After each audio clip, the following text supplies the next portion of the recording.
ആമേൻ. എല്ലാവർക്കും ദൈവസന്നിധിയിലിരിക്കാമല്ലോ. ഹല്ലേലൂയ. കർത്താവ് നൽകി തരുന്ന വളരെ അനുഗ്രഹിക്കപ്പെട്ട സന്ധ്യാസമയത്തിനായി ദൈവത്തിന് സ്തോത്രം ചെയ്യുന്നു. സന്തോഷത്തോടും ദൈവം തന്ന ആത്മീയ ബലത്തോടും ഒരു സന്ധ്യാസമയം കൂടെ കർത്താവിന്റെ സന്നിധിയിൽ ഒരുമിച്ച് കൂടി വരുവാൻ ദൈവം നമ്മുടെ ജീവിതത്തിൽ ഒരുക്കി തന്ന അവസരങ്ങൾക്കായി സ്തോത്രം. രാത്രി ആത്മീയ ശുശ്രൂഷയിൽ സംബന്ധിക്കുന്ന എല്ലാ വിലപ്പെട്ട ദൈവങ്ങൾക്കും കർത്താവായ യേശു ക്രിസ്തുവിന്റെ നാമത്തിൽ വന്ദനം അറിയിക്കുന്നു. എല്ലാവരെയും കർത്താവ് അനുഗ്രഹിക്കട്ടെ. അല്പനിമിഷം നമുക്ക് ഒരുമിച്ച് ദൈവസന്നിധിയിൽ ദൈവവചനം ധ്യാനിക്കാം. പ്രാർത്ഥനയോടെ, പ്രതീക്ഷയോടെ, ദൈവശബ്ദം കേൾപ്പാനുള്ള വാഞ്ചയോടെ കർത്താവിന്റെ സന്നിധിയിൽ രാത്രി നമുക്കായിരിക്കാം. എസ്തറിന്റെ പുസ്തകം നമുക്ക് തുറക്കാം. 4-ാം അധ്യായം അതിന്റെ 14-ാമത്തെ വാക്യമാണ് അല്പനിമിഷങ്ങൾ ചിന്തയ്ക്കായി ഒരുമിച്ച് ധ്യാനിപ്പാൻ ആഗ്രഹിക്കുന്നത്. എസ്തർ ചാപ്റ്റർ 4:14. 4-ാം അധ്യായം അതിന്റെ 14-ാം വാക്യം ആരെങ്കിലും വായിച്ച് സഹായിക്കുന്നു. യഹൂദന്മാർക്ക് മറ്റൊരു സ്ഥലത്ത് ഉദ്ധാരണവും രക്ഷയും ഉണ്ടാകും. എന്നാൽ നീയും നിന്റെ പിതൃഭവനവും നശിച്ചു പോകും. ഇങ്ങനെയുള്ള ഒരു കാലത്തിനായിട്ടല്ലയോ നീ രാജസ്ഥാനത്ത് വന്നിരിക്കുന്നത്? ആർക്കറിയാം. വളരെ ചിന്തനീയമായ വേദഭാഗമാണ് ഇത് രാത്രി നമ്മൾ ഒരുമിച്ച് വായിക്കാൻ ആഗ്രഹിക്കുകയും ദൈവസന്നിധിയിൽ തുടർന്നുള്ള അല്പനിമിഷങ്ങൾ നമ്മൾ ധ്യാനിക്കുകയും ചെയ്യുന്നത്. ദൈവത്തിന് സ്തോത്രം. അനുഗ്രഹിക്കപ്പെട്ട ഒരു ചരിത്രം ഉൾക്കൊള്ളുന്ന ഒരു പുസ്തകമാണ് എസ്തറിന്റെ പുസ്തകം എന്ന് പറയുന്നത്. ഒരുപക്ഷെ പഴയ നിയമത്തിൽ എഴുതപ്പെട്ട ഏറ്റവും അവസാനത്തെ പുസ്തകം മലാഖി പുസ്തകമാണെന്ന് പൊതുവെ നമ്മൾ ചിന്തിക്കുന്നുവെങ്കിലും ആ പ്രവചന ശബ്ദത്തോട് അടുത്ത കാലത്ത് തന്നെ എഴുതപ്പെട്ട പഴയ നിയമത്തിലെ ഏറ്റവും അവസാന പുസ്തകങ്ങളിൽ ഒരു പുസ്തകമാണ് എസ്തറിന്റെ പുസ്തകം. ഒത്തിരി ആത്മീയ ചിന്തകൾ ഉൾക്കൊള്ളുന്ന ഒരു അനുഗ്രഹിക്കപ്പെട്ട പുസ്തകമാണ്. രാത്രി ചിന്തയ്ക്കായി നമ്മൾ വായിച്ചത്. നീ ഈ സമയത്ത് മിണ്ടാതിരുന്നാൽ, ആ സമയം എന്നൊരു വാക്ക് അടർത്തിയെടുത്ത് തുടർന്നുള്ള ദിവസങ്ങൾ കർത്താവ് നൽകുന്ന നിയോഗത്തിൽ ഒരുമിച്ച വേദഭാഗം ധ്യാനിപ്പാൻ പരിശുദ്ധാത്മാവ് നമ്മെ ഒരുക്കുമാറാകട്ടെ. ഒരു വ്യത്യസ്തമായ സമയത്തിൽ, ഒരു കാലഘട്ടത്തിൽ നമ്മളായിരിക്കുകയാണ്. ദൈവത്തിന് സ്തോത്രം. പക്ഷേ ഈ സമയത്തെ കുറിച്ചും ദൈവത്തിന് ഒരു വലിയ പദ്ധതി ഉണ്ട് എന്ന് ഇന്ന് രാത്രി ദൈവമക്കൾ തിരിച്ചറിയും. നമ്മൾ ഉപവസിക്കുന്ന, നമ്മൾ പ്രാർത്ഥിക്കുന്ന, നമ്മളായിരിക്കുന്ന കാലഘട്ടം ഒരുപക്ഷെ നമ്മൾ പ്രതീക്ഷിച്ച ഒരു കാലഘട്ടമല്ല. എങ്കിലും ഈ സമയത്തും പ്രവർത്തിക്കുന്ന ഒരു ദൈവത്തിന്റെ കരം ഉണ്ട് എന്ന് ഈ ദിവസങ്ങളിൽ അനുഭവിച്ചറിയുവാൻ ഈ വചനത്തിലൂടെ പരിശുദ്ധാത്മാവ് നമ്മെ ഒരുക്കുമാറാകട്ടെ. ഈ സമയത്തിനായി സ്തോത്രം എന്നൊന്ന് പറഞ്ഞേ. ഈ കാലഘട്ടങ്ങൾക്കായി സ്തോത്രം, ഈ അനുഭവങ്ങൾക്കായി സ്തോത്രം, ഈ മാനസിക പിരിമുറുക്കങ്ങൾക്കായി സ്തോത്രം. ഈ സമയത്തിന്റെ പിന്നിലും ദൈവത്തിന് ഒരു പദ്ധതി ഉണ്ട് എന്ന് നമ്മെ പഠിപ്പിക്കുന്ന ഒരു അനുഗ്രഹിക്കപ്പെട്ട പുസ്തകമാണ്. ദൈവത്തിന്റെ സ്തോത്രം. ഇത് തിന്മയ്ക്കല്ല, ഇത് നന്മയ്ക്കാണെന്ന് ഒരിക്കൽ കൂടെ അഭിമാനത്തോടെ ദൈവമക്കൾ ഏറ്റുപറയത്തക്ക നിലയിൽ ഇന്ന് രാത്രി വചനം ദൈവസഭയ്ക്ക് കൈമാറുന്നു. ഈ സമയം മൗനമായിരിക്കേണ്ട ടൈമല്ല. ഈ സമയം വാ തുറക്കപ്പെടേണ്ട ടൈമാണ്. ഈ സമയം പ്രാർത്ഥന ഉയരേണ്ട ടൈമാണ്. ഈ സമയം ഉപവാസം ഉയരേണ്ട ടൈമാണ്. ഈ സമയം ദൈവത്തിന് വേണ്ടി ശബ്ദിക്കേണ്ട ടൈമാണ്. ദൈവത്തിന്റെ സ്തോത്രം. ശബ്ദിക്കുന്നവർക്ക് വേണ്ടി ഇടപെടുന്ന ഒരു ദൈവത്തിന്റെ കരം ഇന്ന് രാത്രി ഇവിടെ വ്യാപരിക്കുന്നുണ്ട് എന്നുള്ളത് ദൈവമക്കൾ നന്നായി തിരിച്ചറിയണം. ദൈവത്തിന് സ്തോത്രം ചെയ്യുകയാണ്. ഒരു ചരിത്ര ശേഷിപ്പാണ് ബാബിലോണിൽ, പ്രത്യേകിച്ച് മൊർദെഖായിയുടെ കാലത്ത് അല്ലെങ്കിൽ എസ്തറിന്റെ കാലത്തുണ്ടായിരുന്നത്.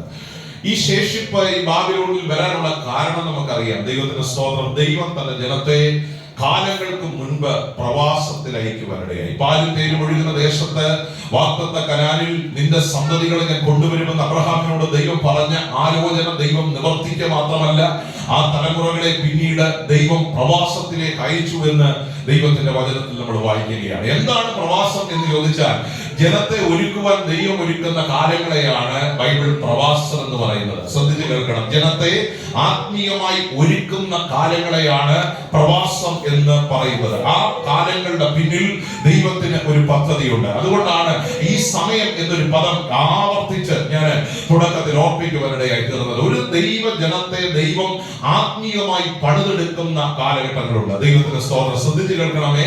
ഭൗതികമായി മാത്രമല്ല, ആത്മീയമായി ഒരു വ്യക്തിയെ ദൈവം പണിതെടുക്കുന്ന കാലഘട്ടങ്ങളുണ്ട്. ദൈവത്തിന്റെ സ്തോത്രം. ആ കാലഘട്ടങ്ങളെ ബൈബിൾ വിളിക്കുന്ന പേരാണ് പ്രവാസം എന്ന് പറയുന്നത്.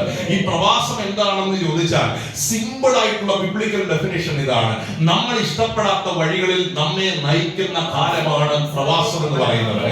നമ്മൾ ഇഷ്ടപ്പെടാത്ത, നമ്മൾ ആഗ്രഹിക്കാത്ത, നമ്മൾ ചിന്തിക്കാത്ത, നമ്മൾ സ്വപ്നം കാണാത്ത, നമ്മൾ പ്രതീക്ഷിക്കാത്ത വഴികളിലേക്ക്, മേഖലകളിലേക്ക് ദൈവം നമ്മെ നയിക്കുമ്പോൾ ഓർക്കണം, അതിന്റെ പിന്നിൽ സ്നേഹിക്കുന്ന ഒരു കരം, ദൈവത്തിന്റെ കരം നമ്മുടെ പിന്നിൽ വ്യാപരിക്കുന്നുണ്ട്. ഞാൻ ഒരിക്കൽ കൂടെ പറയാം, അത് തിന്മയ്ക്കല്ല, അത് നന്മയ്ക്കാണെന്ന് അഭിമാനത്തോടെ ഏറ്റുപറയുന്ന ദൈവമക്കൾക്കായി ഇന്ന് രാത്രി ഞാൻ ദൈവത്തിന്റെ സ്തോത്രം ചെയ്യുന്നു.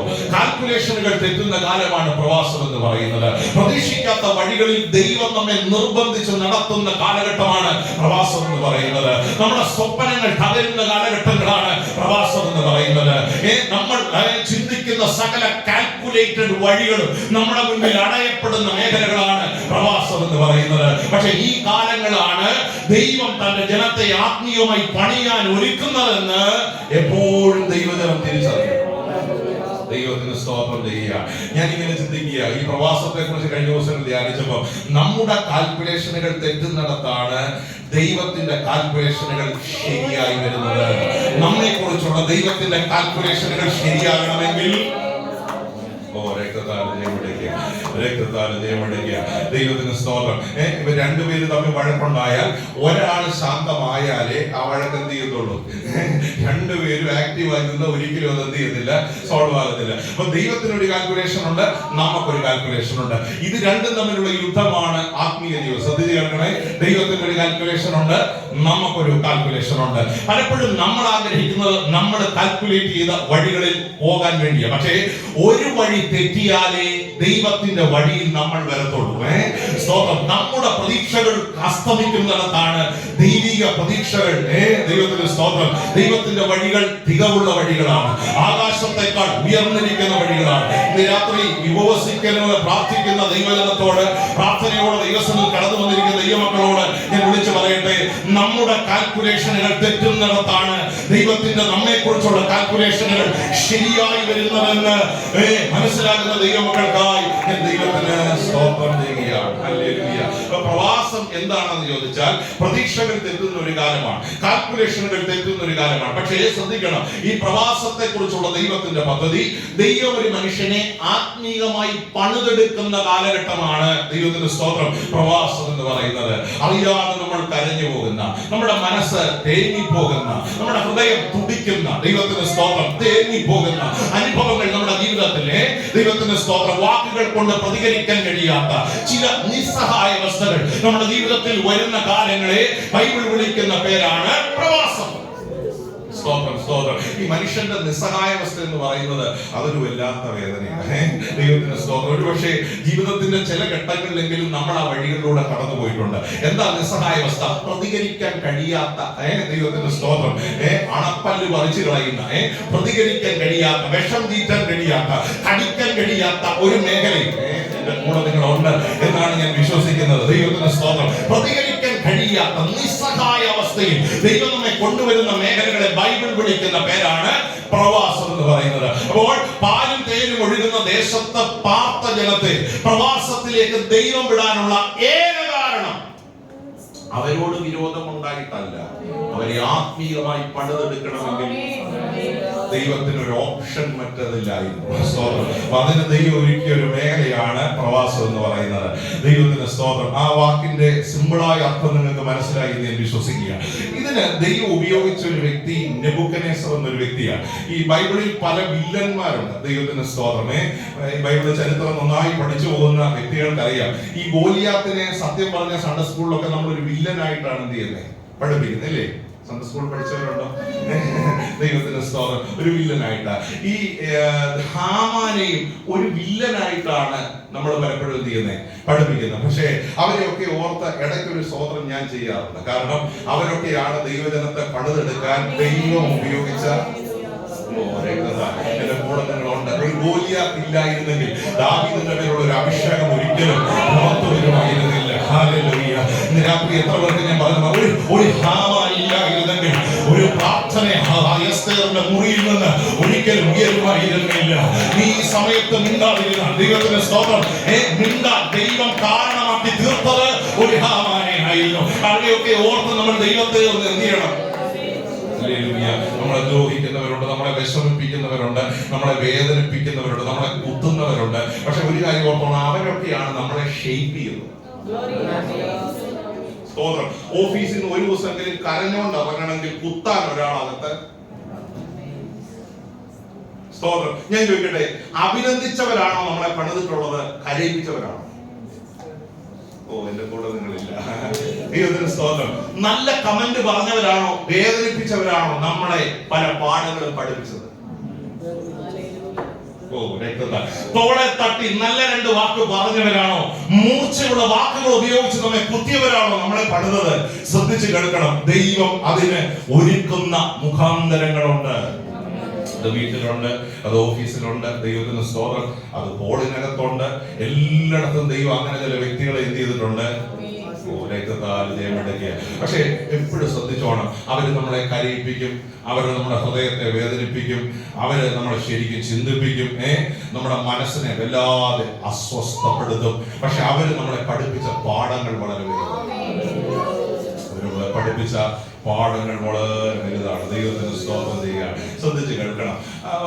എന്റെ ചിന്തയിൽ ഇങ്ങനെയുള്ള ക്യാരക്ടേഴ്സിനെ ഒക്കെ ഓർത്ത് ഇടയ്ക്ക് ദൈവത്തെ ഒന്ന് സ്തുതിക്കണം. യോസേഫിനെ പൊട്ടക്കുഴിയിൽ ഇട്ട സഹോദരന്മാരെ വില്ലന്മാരായിട്ടാണ് പാസ്റ്റർമാരെ പലപ്പോഴും പ്രസംഗിച്ച് നമ്മൾ എന്ത് ചെയ്തിട്ടുള്ളത്. പക്ഷെ ഇടയ്ക്കെങ്കിലും അവരെ ഓർത്തൊന്നും ഒരു സ്തോത്രം ചെയ്യണമെന്നാണ് എന്റെ.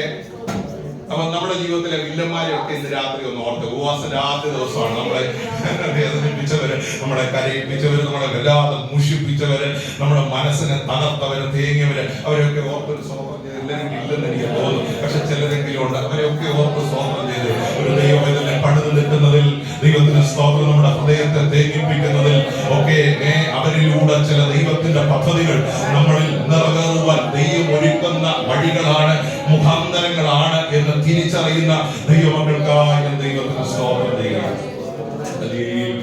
രക്തത്താൽ ജയമെടുക്കുക, രക്തത്താൽ ജയമെടുക്കുക. അപ്പൊ അവരെ ഉപയോഗിച്ചാണ് ദൈവം നമ്മളെ എപ്പോഴും എന്ത് ചെയ്യുന്നത്? പണിയുന്നത്. എപ്പോഴും ഓർത്തോണം. ദൈവത്തിന് സ്തോത്രം.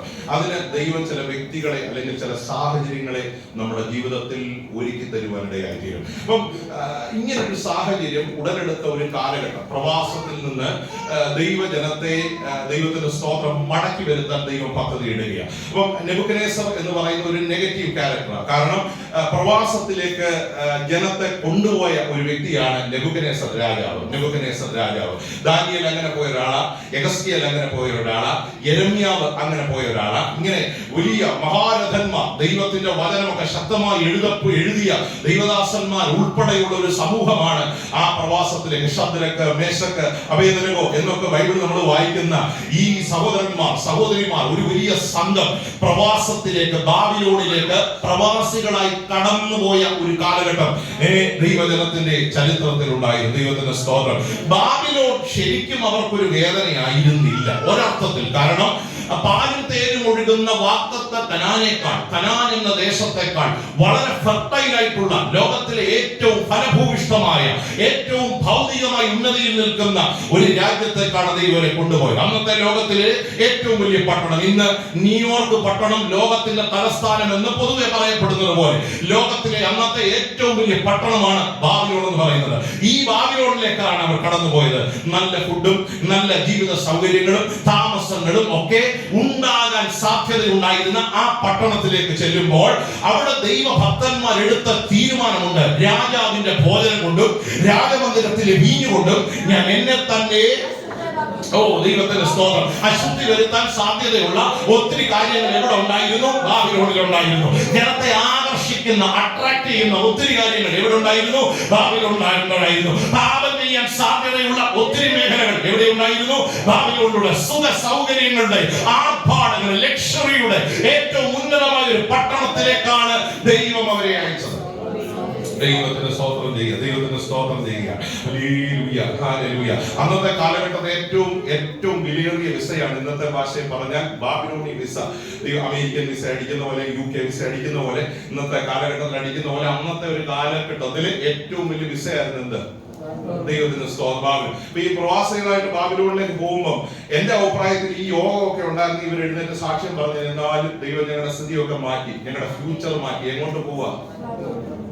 സ്തോത്രം. ലോകത്തിലെ ഏറ്റവും വലിയ പട്ടണത്തിലേക്ക് വിസ കിട്ടുമോ? നിങ്ങൾ ചിരിക്കുകയില്ലേ?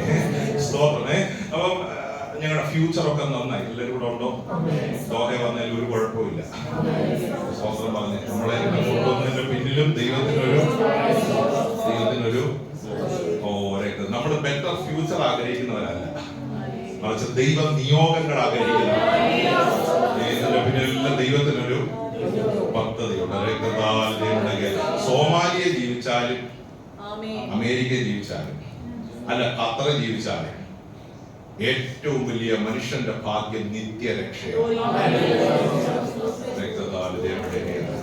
ഒരു മനുഷ്യൻ ലഭിക്കുന്ന ഏറ്റവും വലിയ ഭാഗ്യം കർത്താവ് അവന്റെ ഉള്ളിൽ വരുന്നതാണ്. ജീവിതത്തിൽ അവൻ പ്രാപിക്കുന്ന ഏറ്റവും വലിയ ഭാഗ്യം എന്ന് പറയുന്നത് ഒരു ജോലിയോ, ഒരു പ്രൊമോഷനോ, ഒരു ഇൻക്രിമെന്റോ ഒന്നുമല്ല. അവന്റെ കർത്താവ് അവന്റെ എല്ലാം ആകുന്നതാണ്. ഒരു ദൈവത്തിന്റെ ജീവിതത്തിന്റെ ഏറ്റവും വലിയ ഭാഗ്യം. ആ ഭാഗ്യം അനുഭവിച്ചവരൊക്കെ ആ കരങ്ങൾ ഉയർത്തി ദൈവത്തെ ഒന്ന് ശ്രദ്ധിച്ച് ഇന്ന് രാത്രി ആ പദവി ഞങ്ങൾക്ക് നൽകിയ ആ നല്ല കർത്താവിന് നന്ദിയുള്ള ഹൃദയത്തോടെ.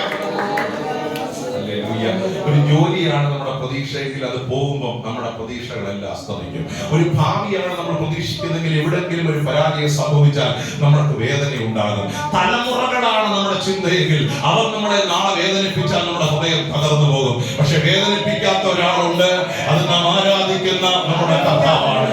ആ കർത്താവാണ് നമ്മുടെ എല്ലാം എന്നുള്ള ഒരു ചിന്ത. സകലത്തെ നിയന്ത്രിക്കുന്ന ഒരു കർത്താവ് നമ്മുടെ മധ്യത്തിലുണ്ട്. കർത്താവ് എന്റെ എല്ലാം ആയതാണ്, എന്റെ ജീവിതത്തിന്റെ ഏറ്റവും വലിയ ഭാഗ്യം എന്ന് വിശ്വസിക്കാൻ കഴിഞ്ഞാൽ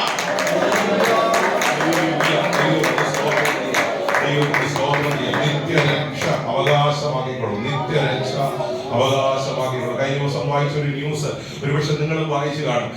ദൈവത്തിന്റെ സ്തോത്രം. ഉസ്ബെക്കിസ്ഥാനിൽ പഠിപ്പിക്കാൻ വിട്ട 2 മെഡിക്കൽ വിദ്യാർത്ഥികളെ വായിച്ചോ? ദൈവത്തിന്റെ സ്തോത്രം. 2 പേരും മലയാളികളാണ്. അപ്പം 2 പേര്, ഒരാള് ഒരു ആൺകൊച്ച്, ഒരാൾ ഒരു പെൺകൊച്ച്. 2 പേരും ക്ലാസിന്റെ ഇടയ്ക്ക് ഇന്റർവെല്ലിന്റെ സമയത്ത് മെഡിക്കൽ വിദ്യാർത്ഥികൾ. നിങ്ങളൊന്ന് ശ്രദ്ധിച്ചേ, എത്ര പ്രതീക്ഷയോടെ മാതാപിതാക്കൾ വിട്ടതാ. തമ്മിൽ എന്തോ അഭിപ്രായ വ്യത്യാസം ഉണ്ടായി. ഈ കൊച്ചന് ലാപ്ടോപ്പ് എടുത്ത പെൺകൊച്ചിന്റെ തലയിൽ ഒറ്റയടി. നിങ്ങൾ ശ്രദ്ധിച്ചേ, ഒരു പ്രതീക്ഷയോടെ സ്തോത്രം. എത്ര ലക്ഷം രൂപ ലോൺ എടുത്ത് കുഞ്ഞുങ്ങളെ പ്രതീക്ഷയോടെ അന്യ രാജ്യത്ത് വിടുമ്പോൾ ആ മാതാപിതാക്കൾക്ക് അതിന്റെ പിന്നിൽ ഒരു ലക്ഷ്യമാണ്. ദൈവത്തിന്റെ സ്തോത്രം. ആ കൊച്ചിനെ ചെയ്യില്ല. നിങ്ങൾ ശ്രദ്ധിച്ചു, ഒരു അന്യ രാജ്യത്ത് ഒരു ബെറ്റർ ഫ്യൂച്ചറിന് പോയത് അല്ലേ? ഒരു നല്ല ഭാവിക്ക് പോയതാണ്. പക്ഷെ ഇന്ന് രാത്രി ഞാനൊരു കാര്യം പറയാം. എത്രയോ സംഭവങ്ങൾ നമ്മുടെ ചുറ്റും കാണുമ്പോൾ ഓർത്തോണം, ഏറ്റവും വലിയ ബെറ്റർ ഫ്യൂച്ചർ കർത്താവ് നമ്മുടെ ആരും ആകുന്നതാണ്. കർത്താവ് നമ്മുടെ ഉള്ളിൽ വരുന്നതാണ്. നമ്മുടെ ജീവിതത്തിന്റെ ഏറ്റവും വലിയ ഭാഗ്യമെന്ന് വിശ്വസിക്കുന്ന എത്ര ദൈവമക്കളുണ്ട്? ഈ ബോധ്യം നമ്മുടെ അകത്തുണ്ടാകണം. അപ്പം ഈ ജനത്തെ ദൈവം പ്രവാസത്തിലേക്ക് അവരെ ഒരുക്കിയെടുക്കുവാൻ ദൈവം പദ്ധതി ഇടുക. അപ്പൊ ദാനിയേലിന് മനസ്സിലായി, ഈ പ്രവാസത്തിൽ അയച്ചതിന്റെ പിന്നിൽ ഞങ്ങളെ ആത്മീയമായി ഉണർത്തുക എന്നുള്ളതാണ് അതിന്റെ ലക്ഷ്യം. അപ്പൊ ദാനിയേൽ കരയാൻ തുടങ്ങി. ദാനിയേൽ പ്രാർത്ഥിക്കാൻ തുടങ്ങി. കർത്താവേ, ഞങ്ങളുടെ പിതാക്കന്മാർ ചെയ്ത പാപങ്ങൾ ഞങ്ങളോട് ക്ഷമിക്കണം. ഞങ്ങൾ ചെയ്ത പാപങ്ങളോ ദൈവത്തിന് സ്തോത്രം. പ്രവാസം മാറണമെങ്കിൽ ഒരു ശക്തമായ കണ്ണുനീർ ഉയരണമെന്ന് ബോധ്യപ്പെട്ട ദാനിയേൽ ഉണ്ടാതിരുന്നില്ല. ആ ശബ്ദം ഉയർത്തി പ്രാർത്ഥിക്കാൻ തുടങ്ങി. കർത്താവേ, രക്ഷ യഹോവയിൽ നിന്ന് വരുന്നു. ഇന്ന് രാത്രി ശ്രദ്ധിച്ചോണം, രക്ഷ എവിടെ നിന്നാ വരുന്നത്? പക്ഷെ നമ്മൾ മിണ്ടാതിരിക്കരുത്. ദൈവത്തിന്റെ സ്തോത്രം. ഈ പ്രവാസം ദൈവം ഒരിക്കലും മിണ്ടാൻ. ആരോട് മിണ്ടാൻ? ദൈവത്തോട് മിണ്ടാൻ, ദൈവത്തോട് സംസാരിക്കാം, ദൈവത്തോട് ഇടപെടാൻ, നമ്മുടെ വേദനകൾ തുറന്നു പറയാം. പ്രാർത്ഥന വീരന്മാരായി നമ്മെ മാറ്റാൻ ദൈവം ഒരുക്കുന്ന പദ്ധതിയാണ്. ഈ പ്രവാസത്തിനകത്തിരുന്നു ദൈവത്തിന്റെ വചനം, പഴയ നിയമ ചുരുളുകൾ വായിച്ച ദൈവത്തിന്റെ സ്തോത്രം. ദൈവത്തിന്റെ ദാസനായ ദാനിയേലിന് മനസ്സിലായി, യെരമ്യാവ് പ്രവചിച്ച ഒരു പ്രവചന ശബ്ദമുണ്ട്. ഈ പ്രവാസം മാറും. 70 വർഷം കഴിയുമ്പോൾ ദൈവം തന്റെ ജനത്തെ പ്രവാസത്തിൽ നിന്ന് മടക്കി വരുത്തും. 70 വർഷത്തെ പ്രവാസം ഒരു ജനത്തെ ഒരിക്കലും ആത്മീയമായി പണിതെടുക്കാൻ ദൈവം വെച്ച ഒരു കാലഘട്ടമാണ് 70 വർഷം. പക്ഷേ ആ 70 വർഷം മിണ്ടാതിരുന്നു എന്നല്ല, അവർ ശക്തമായി പ്രാർത്ഥിച്ചു. കർത്താവേ, ഈ പ്രവാസം ഞങ്ങളിൽ നിന്ന് മാറ്റണം, ഞങ്ങളെ ആത്മീയമായി ശക്തീകരിക്കണം. എന്റെ വിശ്വാസം ഞാൻ പറയാം, ഈ പ്രവാസത്തിനകത്ത് ചില ശക്തരായ പ്രവാചകന്മാർ എഴുന്നേറ്റു. ഈ യെഹെസ്കേലൊക്കെ പുറത്തു വരാൻ കാര്യം, ദാനിയേൽ ഒരു പ്രവാചകനായി പുറത്തു വരാൻ കാര്യം എല്ലാവരും ഉണ്ടോ? അത് പ്രവാസമായിരുന്നു. ഇതിനകത്ത് ശക്തരായ ചില പ്രാർത്ഥന വീരന്മാരെഴുന്നേറ്റു. ഈ സമയത്തിന്റെ പ്രത്യേകത ഞാൻ പറയാം, ഈ സഭയ്ക്കകത്തുനിന്ന് ചില പ്രാർത്ഥന വീരന്മാരെ പുറത്തു കൊണ്ടുവരാൻ എന്റെ ദൈവം പദ്ധതിയിടുന്ന ഒരു കാലഘട്ടമാണ്. അതിനോട് പ്രതികരിക്കാൻ ചിലരെങ്കിലും തയ്യാറായ ചില പ്രവാചകന്മാർ പുറത്തു വരണം, ചില വെളിപ്പാട് കാണുന്നവർ പുറത്തു വരണം, ചിലരെ ബലപ്പെടുത്തുന്ന, ചിലരെ ആത്മാവിൽ നിയോഗത്തോടെ കരുത്തുള്ളവരാക്കി തീർക്കുന്ന, ചിലരെ ദൈവത്തിന്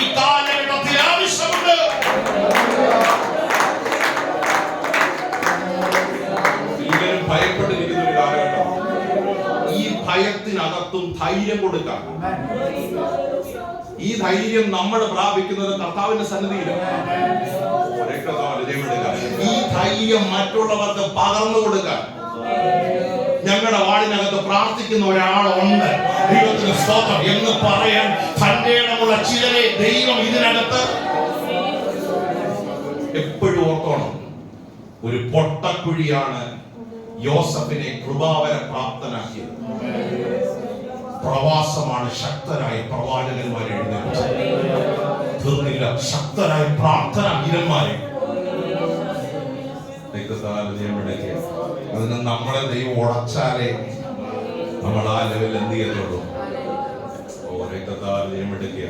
നമ്മുടെ സ്വോത്രം പുറത്തു വരണമെങ്കിൽ, നമ്മുടെ ശബ്ദം പുറത്തു വരണമെങ്കിൽ, നമ്മുടെ കണ്ണുനീരും പുറത്തു വരണമെങ്കിൽ, നമ്മളെ സ്ക്വീസ് ചെയ്താലേ, നമ്മളെ മെരുക്കിയെടുത്താലേ, നമ്മളെ ഉടച്ചെടുത്താലേ ദൈവത്തിന് നമ്മെ പുറത്തു കൊണ്ടുവരാൻ കഴിയും. ഈ നിയോഗം മറക്കരുത്. ഈ സമയത്താണ് മാറാനാഥ സഭയ്ക്കകത്ത് ചില വീരന്മാരെ ദൈവത്തിന് ആവശ്യം. എനിക്ക് ആ പ്രാർത്ഥന വീരനാകണം. മുഴങ്കാൽ മടക്കി ഇടിവിൽ നിൽക്കുന്ന ഒരു വ്യക്തിയായി മാറണം. അനേകരെ ഉറപ്പിക്കുന്ന, ധൈര്യപ്പെടുത്തുന്ന, കൃപയുള്ള ഒരു വ്യക്തിയായി മാറണമെന്ന് വിശ്വസിക്കുന്ന എത്ര ദൈവമക്കളും. ഇവിടെ പ്രാർത്ഥന കുറയരുത്, ഇവിടെ ആരാധന കുറയരുത്, ഇവിടെ ശബ്ദം കുറയരുത്. ഉന്നതനും മീതെ ഒരു ഉന്നതൻ ഈ ഹോളിലുണ്ട്. ഇന്ന് രാത്രി വിശ്വസിക്കുന്ന സാന്നിധ്യത്തോട് പ്രതികരിച്ചു തുടങ്ങിയാട്ടെ. എന്റെ ശബ്ദം യഹോവയ്ക്ക് വിശുദ്ധമായി, എന്റെ ആരാധന, എന്റെ പ്രാർത്ഥന, എന്റെ വചനധ്യാനം ദൈവത്തിന് പ്രസാദമുള്ള ഒരു യാഗമായി തീരേണ്ടതിന്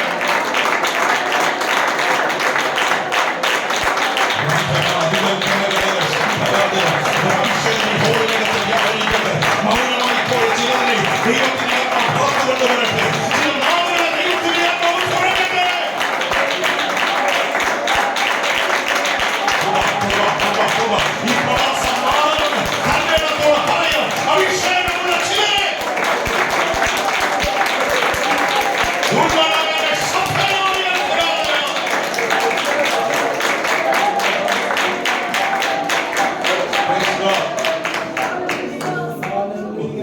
ഭയന്നിരിക്കുന്ന ജീവിതങ്ങൾക്കകത്ത് വിശ്വാസത്തിന്റെ വിത്ത് പകർന്നു കൊടുക്കാൻ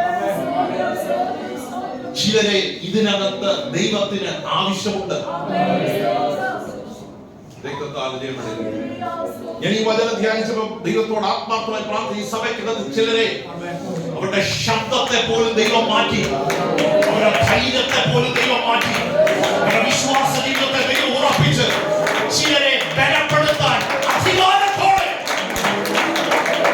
നമ്മളെ കുറിച്ചുള്ള ദൈവത്തിന്റെ ദൗത്യങ്ങളാണ്. നീ ഈ സമയത്ത് പിന്നാതിരുന്ന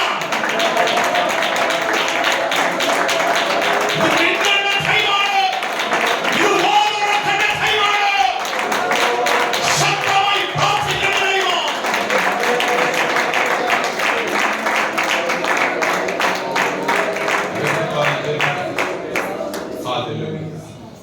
പ്രവാസം ഒത്തിരി പേരെ ഷേപ്പ് ചെയ്തു. പക്ഷെ ഒത്തിരി പേര് ആത്മീയമായി കാണുന്നു. ശ്രദ്ധിക്കണം, ഒരു ഭാഗത്ത് ശക്തരായ പ്രവാചകന്മാർ, പ്രാർത്ഥനാ വീരന്മാർ എഴുന്നേറ്റപ്പോൾ ഒരു ഭാഗത്ത് ആത്മീയമായി തണുത്തുപോയ ഒരു തലമുറ. യെഹെസ്കേലും ദാനിയേലും ഒക്കെ പ്രാർത്ഥിച്ച പ്രാർത്ഥന ദൈവം കേട്ടു.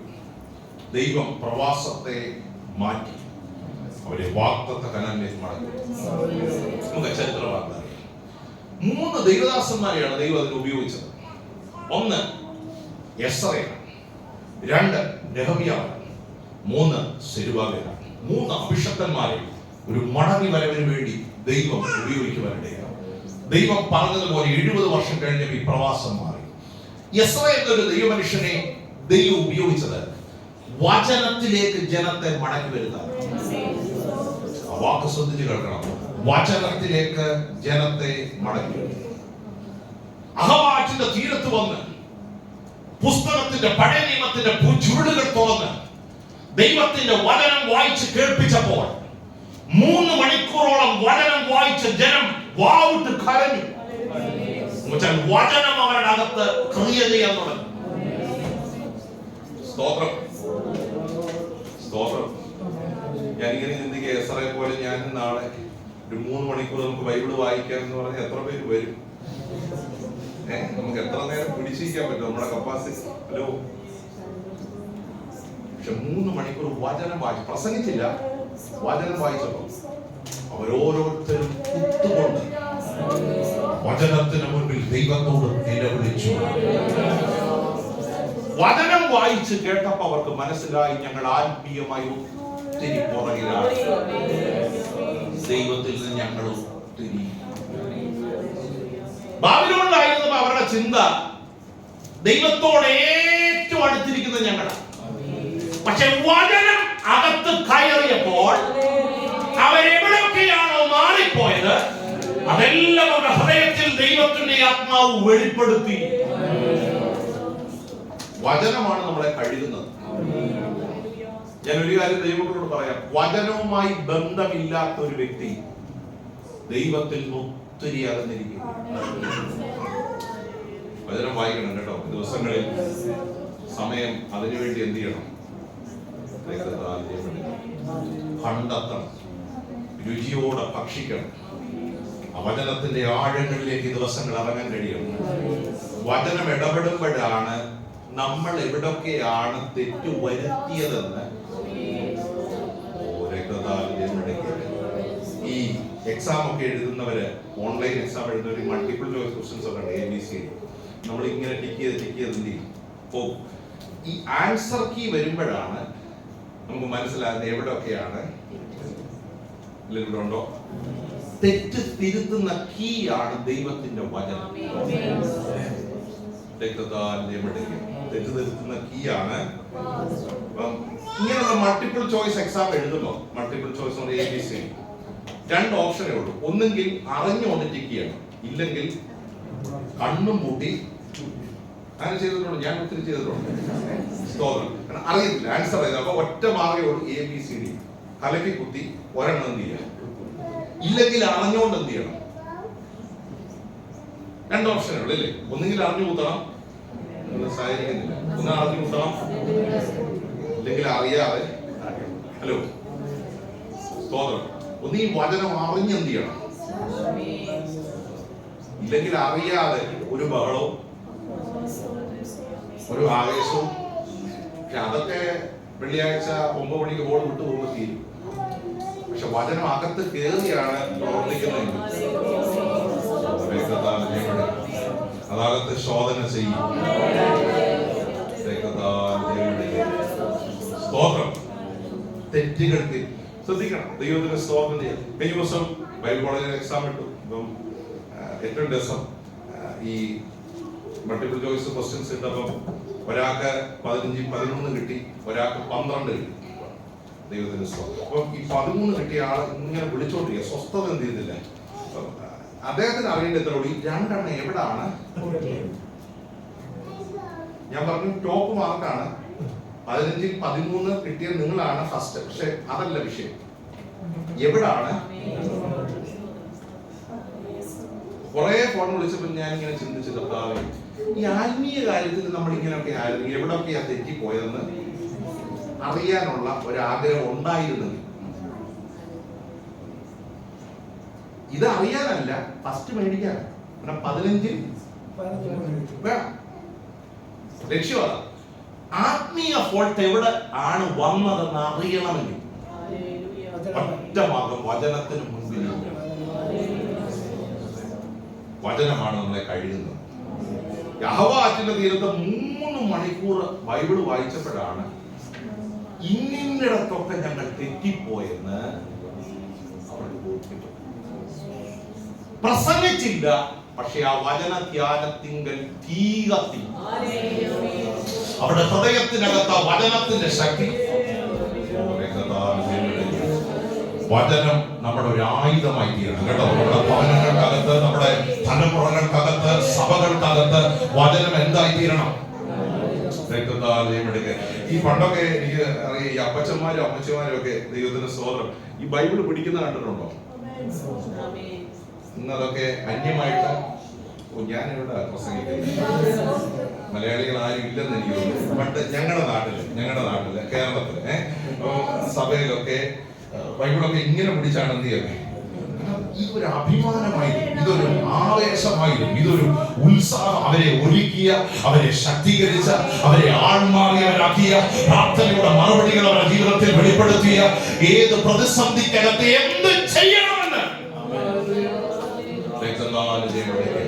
ഇന്നത്തെ തലമുറയ്ക്ക് വന്ന ഒരു പ്രശ്നം ഞാൻ പറയാം. ഈ പ്രശ്നത്തിനകത്ത് എങ്ങനെ ഹാൻഡിൽ ചെയ്യണമെന്ന് അറിയത്തില്ല. എന്നാ പിന്നെ ഇടയ്ക്ക് എന്നെ വിളിക്കണ്ടേ? എങ്ങനെ ഉണ്ടോ? ഈ ഹാൻഡിൽ ചെയ്യാൻ അറിയാത്തവരുടെ പ്രശ്നം എന്താണെന്ന് ചോദിച്ചാൽ, ഒരു 5-10 പേര് അടുത്ത് വന്നാൽ അവരും കൺഫ്യൂസ്ഡ് ആയിരിക്കും. കാരണം ഇതെങ്ങനെ ഹാൻഡിൽ ചെയ്യണമെന്ന്. എന്നാൽ ഇതിനകത്ത് അഭിഷേകമുള്ള ഒരാളുണ്ടെങ്കിൽ സാരമില്ല അച്ഛാ, അമ്മാമേ, നമുക്ക് ദൈവസന്നിധിയിൽ ഇടിവ് നിൽക്കാമെന്ന് ധൈര്യം കൊടുക്കാൻ, ശക്തി കൊടുക്കാൻ, മറ്റുള്ളവർക്ക് ബലം കൊടുക്കാൻ. അത് വാസ്തവം ഞങ്ങൾക്ക് ബലമില്ലല്ലോ, പിന്നെ എങ്ങനെ ഞങ്ങൾ മറ്റുള്ളവർക്ക്? നമുക്കുണ്ടായാലല്ലേ മറ്റുള്ളവർക്ക് ഈ ബലം പകർന്നു കൊടുക്കാൻ നമുക്ക്? അത് നമുക്ക് വേണ്ടേ? ഒരു പ്രതിസന്ധിയിൽ ഇരിക്കുന്ന ഒരാളെ കണ്ട സഹോദര സഹോദരി, ഞാൻ പ്രാർത്ഥിക്കാം, ജീവിക്കുന്ന ഒരു ദൈവം ഉണ്ടെന്ന് പറയാം. നിങ്ങളെ കുറിച്ച് ദൈവത്തിന് ഒരു പദ്ധതിയുണ്ട്, ആ പദ്ധതിയിലേക്ക് ദൈവം നിങ്ങളെ നടത്തുമെന്ന് പറയാം. ഈ ഉപവാസത്തിൽ അങ്ങനെ ഒരു തന്നെയാണ്. ചിലരെ ധൈര്യപ്പെടുത്തുന്ന, ചിലരെ ഉറപ്പിക്കുന്ന, ചിലരെ കൈപിടിച്ച് പ്രാർത്ഥിക്കുന്ന, ചിലർക്ക് ആശ്വാസം പകർന്നു കൊടുക്കുന്ന, തകർന്നു പോയ ചിലതിനെ ഉറപ്പിക്കുന്ന ചില അഭിഷേകത്തിന്റെ വാക്കുകൾ നമ്മുടെ നാവിലൂടെ പുറത്തു വരത്തക്ക നിലയിൽ ദൈവം ചിലരെ ഇതിനകത്ത് ഉപയോഗിക്കുന്നതാകട്ടെ.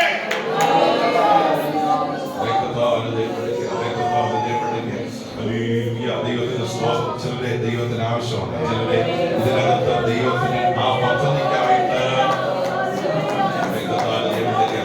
ഒരു കാര്യം ഇന്ന് രാത്രി ശക്തിയോടെ പറയാം, ഏത് പ്രവാസവും മാറും, ഏത് പ്രവാസവും മാറും, ഏത് സാഹചര്യവും മാറും.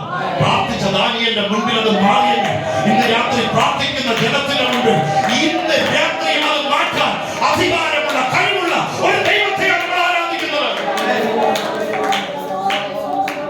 സ്തോത്രം. അഭിഷേകത്തോടെ നിങ്ങളെ നോക്കി തന്നെ പറഞ്ഞേ, എന്റെ പ്രവാസം ദൈവം മാറ്റും, ഈ പ്രതിസന്ധി ദൈവം മാറ്റും. ദൈവം അറിയാതല്ല ഇതൊന്നും ഞങ്ങളുടെ ജീവിതത്തിൽ. ഇത് തിന്മയ്ക്കല്ല, ഇത് തിന്മയ്ക്കല്ല, ഇത് തിന്മയ്ക്കല്ല, ഇത് നന്മയ്ക്കായിട്ടത്രേ. ദൈവത്തിന് സ്തോത്രം ചെയ്യാം. ഒരു മാസം ഒരു സഹോദരനെ പരിചയപ്പെട്ടു. ഇങ്ങനെ സംസാരിച്ചു വന്നൊരു 7 വർഷമായിട്ട് ഇവിടെ ആയിരുന്ന ഒരു സഹോദരൻ. അപ്പൊ അദ്ദേഹം ഇങ്ങനെ ഒത്തിരി കാര്യം സംസാരിച്ചു. ഞാൻ പാസ്സാന്ന് അദ്ദേഹത്തിന് അറിയത്തില്ല, പക്ഷെ വിശ്വാസിയാണെന്നറിയാം. എന്നെ കണ്ടപ്പോൾ ഒരു വിശ്വാസിയാന്ന് തോന്നി. പാസ്സാന്ന് ഞാൻ പരിചയപ്പെടുത്തിയില്ല. ഇങ്ങനെ ഒത്തിരി ആത്മീയ കാര്യങ്ങളൊക്കെ ഇങ്ങനെ പറഞ്ഞു വന്ന കൂട്ടത്തിൽ എന്നോട് പറഞ്ഞൊരു കാര്യം എന്നെ വളരെ ചിന്തിച്ചു. പാസ്റ്ററെ, ഇനി പ്രാർത്ഥിക്കാതെ ഇവിടെ പിടിച്ചു നിൽക്കാൻ പറ്റുമെന്ന് തോന്നുന്നില്ലെന്ന് പറഞ്ഞു. അതെനിക്ക് അങ്ങ് ഒത്തിരി സന്തോഷം. ഇനി ഖത്തറിൽ പിടിച്ചു നിൽക്കണമെങ്കിൽ പ്രാർത്ഥിക്കാതെ എന്ത് ചെയ്യാൻ പറ്റില്ല. ഇനി ഉഴപ്പി ഒന്നും ഇവിടെ നിൽക്കാൻ പറ്റുമെന്ന് അതൊരു വെളിപ്പാടല്ലേ? കത്തിയില്ല എപ്പോഴും. സ്തോത്രം. അത് നന്മയ്ക്ക് 8 വർഷമായിട്ട് ഇവിടെ ഉള്ള ഒരാൾക്ക് പുതിയൊരു റെവലേഷൻ കിട്ടി. ഇനി ഇവിടെ ഒരു ദിവസം പിടിച്ചു നിൽക്കണമെങ്കിൽ അത് വലിയ വെളിപ്പാടല്ലേ? എന്റെ കൂടെ നിങ്ങൾ, അത് വലിയൊരു റെവലേഷൻ അല്ലേ? സ്തോത്രം. സ്തോത്രം. പിടിച്ചിരിക്കാൻ പറ്റുമോ? ഇല്ല. നമ്മളത് തിരിച്ചറിയുമ്പോൾ ഓർത്തോണം, ഇതിന്റെ പിന്നിൽ സ്നേഹമുള്ള ഒരു കരം, നമ്മെ ആർദ്രതയോടെ സ്നേഹിക്കുന്ന ഒരു കരം, നമ്മെ ചേർത്ത് പിടിക്കാൻ ആഗ്രഹിക്കുന്ന ഒരു കരം, നമ്മുടെ കൂലിനുള്ളിന്റെ താഴ്വരയിൽ നമ്മളെ കൈവിടാത്ത ഒരു കരം, ഏത് പ്രതിസന്ധിയിലും ഏത് വേദനയും തുറന്നു പറയാൻ കഴിയുന്ന ഒരിടം.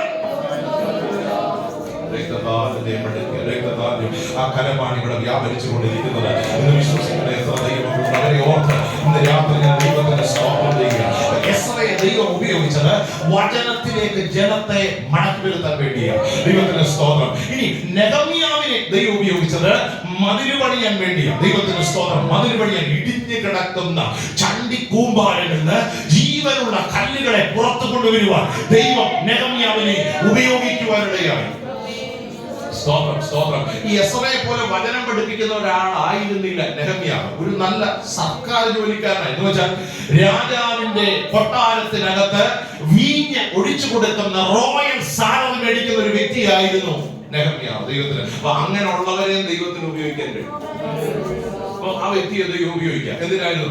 മതില് പണിയാൻ ദൈവം ഉപയോഗിക്കാം. മതില് പണിയാൻ ദൈവം ഉപയോഗിക്കാം. ഈ മതില് പണിയാൻ ചെന്നപ്പോ മനസ്സിനെ വേദനിപ്പിക്കുന്ന, വല്ലാതെ അസഹ്യപ്പെടുത്തുന്ന ഒത്തിരി വാക്കുകൾ, കുറുക്കൻ കയറിയാൽ ഈ മതില് വീണ് പോകും, ഈ പണി എങ്ങനെ നിങ്ങൾ തീർക്കാൻ പോകുന്നത്. പക്ഷേ നമ്മളവിടെ വായിക്കുന്ന ഒരു കാര്യമുണ്ട്, കാര്യം ക്ഷണത്തിലാണ് നടന്നത്. ദൈവം അവർക്ക് വേണ്ടി കാര്യം സാധിപ്പിച്ചു. 52 ദിവസം കൊണ്ട് ആ മതിലിന്റെ പണി എന്ത് ചെയ്തു? 8.5 ഏക്കർ വിസ്തൃതിയുള്ള ഒരു പട്ടണമാണ് യെരുശലേം എന്ന് പറയുന്നത്. 8.5 ഏക്കർ. ശ്രദ്ധിച്ചു, 8.5 ഏക്കർ. ഈ 8.5 ഏക്കർ ഭൂപ്രദേശം 4 മലകളുടെ മേൽ സ്ഥിതി ചെയ്യുന്ന ഒരു മല, മൗനമായി കിടക്കുന്ന ഒരു മലയാണ്. അങ്ങനെ 5 മലകളുടെ മേൽ പാർക്കുന്ന ഒരു പട്ടണത്തിന്റെ മതില് 52 ദിവസം കൊണ്ട് പണിതു എന്ന് പറഞ്ഞാൽ നെഹമ്യാവ് പറയാ, ഇത് ഞങ്ങൾ ചെയ്തതല്ല, കാര്യം ദൈവം ഞങ്ങൾക്ക് വേണ്ടി ജയമെടുക്കുക. എന്ന് വെച്ചാൽ സംസാരിക്കാൻ ചിലരുണ്ടായപ്പോ ദൈവത്തിന്റെ കരം അവർക്ക് വിശ്വസിച്ച് പ്രാർത്ഥിക്കാൻ മനസ്സുള്ള ചിലർ ഇതിനകത്തുണ്ടായാൽ ഇന്ന് രാത്രിയും ആ കരത്തിന്റെ ശക്തി വരും ദിവസങ്ങളിൽ നമ്മുടെ കണ്ണുകൊണ്ട് കണ്ട് ദൈവത്തെ മഹത്വപ്പെടുത്തത്തക്ക നിലയിൽ കർത്താവിന്റെ നീതിയുള്ള കരം വെളിപ്പെടുത്താൻ ഇന്നും ദൈവം വിശ്വസ്തനാണ്. കാര്യം സാധിപ്പിക്കുന്നത് നമ്മളല്ല, സർവശക്തനായ ദൈവത്തിന്റെ കരമാണെന്ന് ദൈവമക്കൾ വിശ്വസിക്കണം. ഇനി മൂന്നാമത് ദൈവം ഉപയോഗിച്ച ഒരു വ്യക്തി സെരുബാബേലാണ്. ഈ സെരുബാബേൽ ഒരു ഗവർണറായിരുന്നു, അധികാരമുള്ള ഒരു മനുഷ്യനാണ്. ഈ മനുഷ്യനെ ദൈവം ഉപയോഗിച്ചത് വചനത്തിലേക്ക് ജനത്തെ മടക്കി വരുത്താനല്ല, മതിൽ പണിയാനല്ല, മറിച്ച് ആലയം പണിയാൻ, ചെമ്പിള് പണിയാൻ ദൈവം ഈ വ്യക്തിയെ ഉപയോഗിച്ചു. ദൈവത്തിന്റെ സ്തോത്രം. കാരണം ദൈവത്തിന്റെ തേജസ് ഇറങ്ങുന്ന പ്രാകാരമുള്ള, വിശുദ്ധ സ്ഥലമുള്ള, അതിവിശുദ്ധ സ്ഥലമുള്ള നെബൂഖദ്നേസർ ആനകളെ കൊണ്ട് തകർത്ത് കളഞ്ഞ ആലയത്തെ തിരിച്ചു പണിയാൻ ദൈവം തന്റെ ദാസനെ ഉപയോഗിക്കുകയാണ്. ദൈവത്തിന്റെ സ്തോത്രം. ആ സെരുബാബേലിനോട് ദൈവം പറഞ്ഞ വചനങ്ങളൊക്കെ കാണാൻ നമുക്കറിയാം. സൈന്യത്താൽ അല്ല, ശക്തിയാൽ അല്ല, യഹോവയുടെ, അറിയാവുന്നവരെ ചേർന്നെന്ന് പറഞ്ഞു, യഹോവയുടെ, ദൈവത്തിന്റെ സ്തോത്രം. ശക്തിയല്ല, സൈന്യമല്ല, നിന്റെ മസിൽ പവർ അല്ല, നിന്റെ മണി പവർ അല്ല, നിന്റെ അധികാരമല്ല, യഹോവയുടെ ആത്മാവിനാൽ, by the Spirit of God, ദൈവത്തിന്റെ ആത്മാവിനാൽ ഇത് സംഭവിക്കും. ഇന്ന് രാത്രി അത് ചെയ്യാൻ കരുത്തുള്ള ഒരു കരയുണ്ട്. സൈന്യത്താലല്ല, സൈന്യത്താലല്ല, സൈന്യത്താലല്ല, സൈന്യത്താലല്ല, ശക്തിയാലല്ല.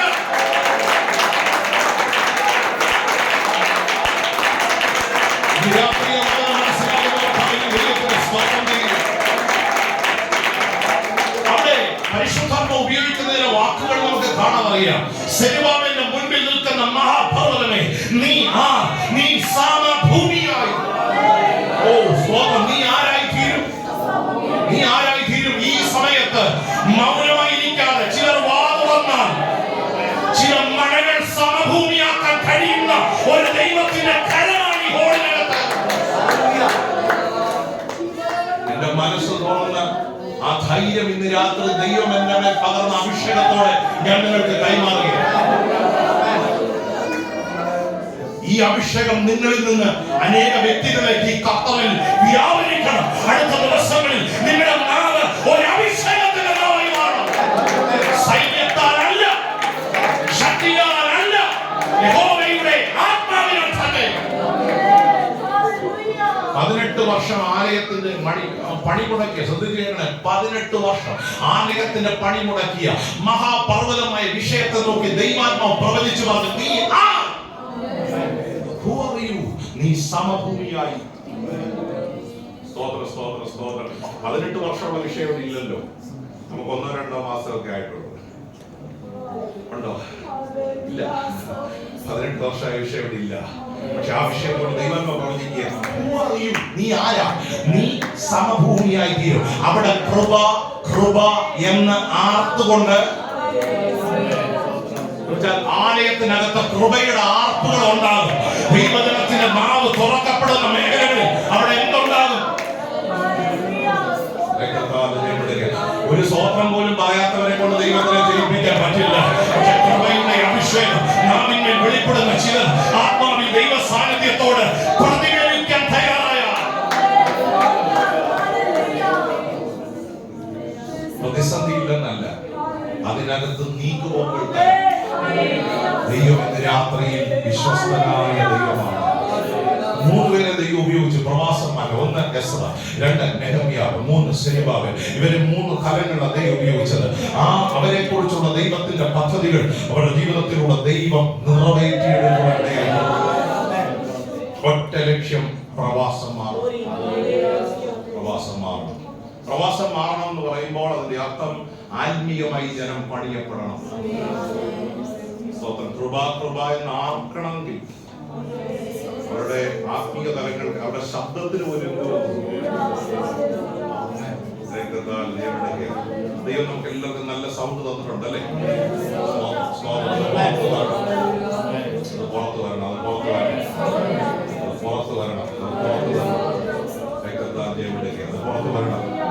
പ്രാർത്ഥിക്കാൻ കഴിയുന്ന ഒത്തിരി പേര് ഇതിനകത്തുണ്ട്. അറിയാൻ കഴിയുന്ന ഒത്തിരി പേര് ഇതിനകത്തുണ്ട്. നെടുമ്പാട് ഇടിവിൽ നിൽക്കാൻ കഴിയുന്ന ഒത്തിരി പേര് ഇതിനകത്തുണ്ട്. പുറത്തു വരണം. ചിലരെ ദൈവത്തിന്റെ ആത്മാവ് അഭിഷേകത്തോടെ ദിവസങ്ങൾ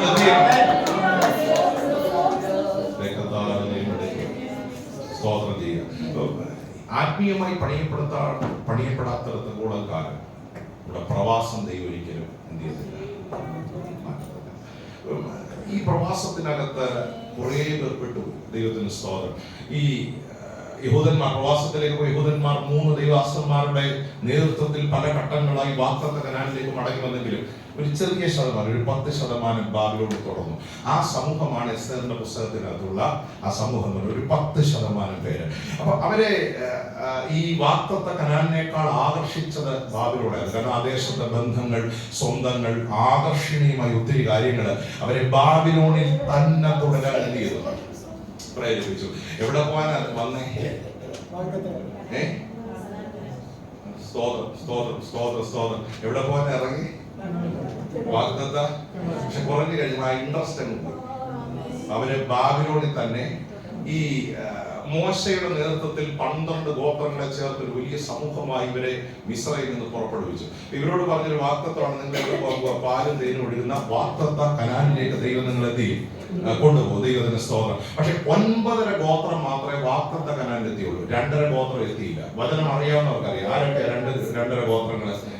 നമുക്ക് വചനം നന്നായി പഠിക്കുന്ന ദൈവമക്കളാണ്. അപ്പൊ 9.5 ഗോത്രം മാത്രമേ വാഗ്ദത്ത കനാനിൽ എത്തിയുള്ളൂ.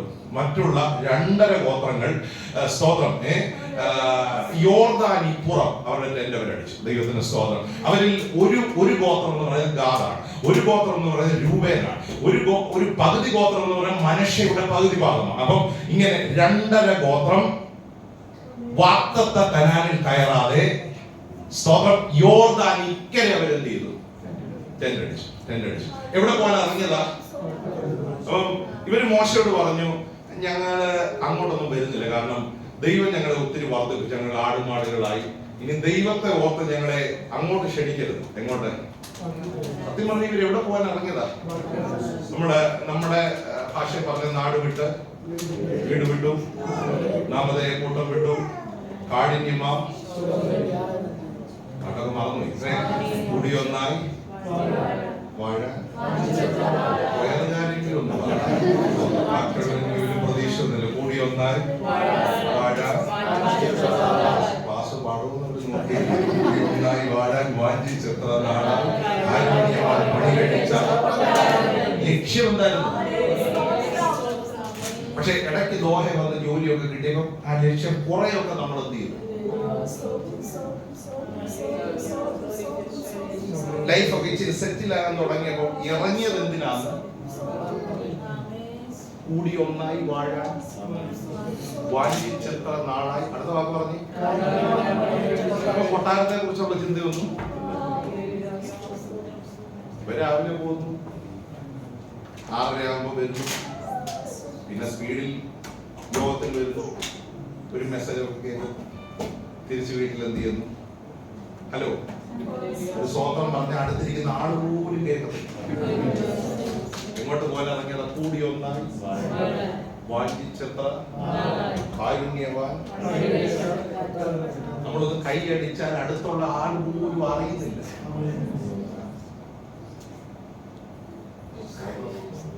ലക്ഷ്യം എന്തായിരുന്നു?